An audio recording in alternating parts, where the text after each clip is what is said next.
করা দরকার। আমাদের এখন রোগীর প্রশ্ন করতে হবে যে আপনার পিঠের ব্যথা কি ডান পাশে নাকি বাম পাশে? যদি ডান পাশে হয় তাহলে আমরা কি সন্দেহ করব? যদি বাম পাশে হয় তাহলে আমরা কি সন্দেহ করব? অথবা যদি স্যার দুই পাশে হয় তাহলে আমরা কি সন্দেহ করব? এটাই হলো আমাদের গুরুত্বপূর্ণ বিষয়।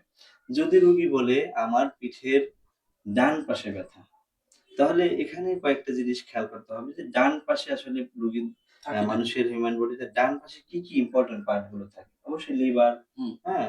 এরপরে পিত্ত এগুলো ইম্পোর্টেন্ট। তাহলে আমরা সন্দেহ করতে পারি যে রোগীর লিভার সংক্রান্ত কোনো ঘটনা হতে পারে। আচ্ছা রোগী যদি বলে যে আমার বাম পাশে, তাহলে পেটের ইন্টারনাল যেই অর্গান গুলো সেক্ষেত্রে আমরা গুরুত্বপূর্ণ মনে করব যে রোগীর অবশ্যই কিডনি সংক্রান্ত কোনো সমস্যা হতে পারে।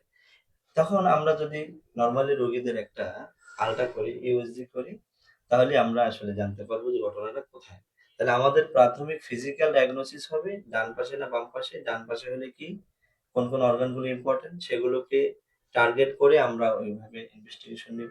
আর যদি বাম পাশে হয় বা দুই পাশে হয় সেক্ষেত্রে আমরা সন্দেহ করে কিডনি বা লিভার সংক্রান্ত সন্দেহ করে তখন আমরা তাদের একটা আলট্রা করতে পারি।